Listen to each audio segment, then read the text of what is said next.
Started here 15 years ago. It was one of those times where, it was kind of something new going on.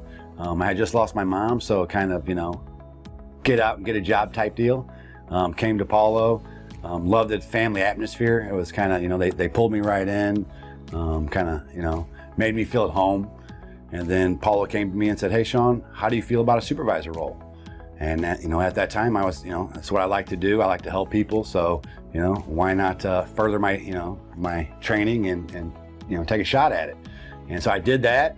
And then, a couple years went by and they came to me and said, "Well, Shaun, do you want to go to second shift or do you want to be on third shift? Because whatever you don't want, we're going to do." So I decided at that time to go ahead and do second shift because I was starting a family and all that stuff, and I wanted to be home with my wife and at nighttime. So went ahead and did that, and then a couple years later they came to me and said, "Hey, we got an opening temporary on first shift if you'd like to come."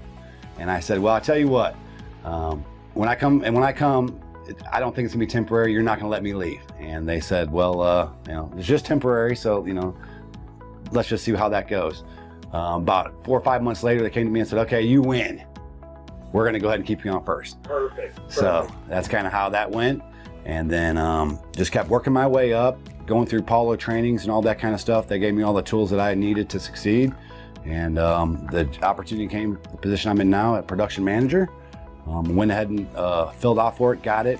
And that's kind of where I'm at right now. So it's, kind of all been led by Paulo's training and all the tools that they gave me to succeed.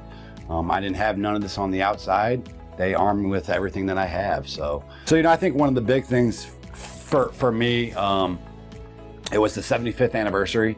Paulo, does significant amount, daily. And, ownership came down and said, "Hey, what do we have to do to shut down the plant? I want to bring the team in here without the plant running. I want to have it kind of like so their families can see what they do."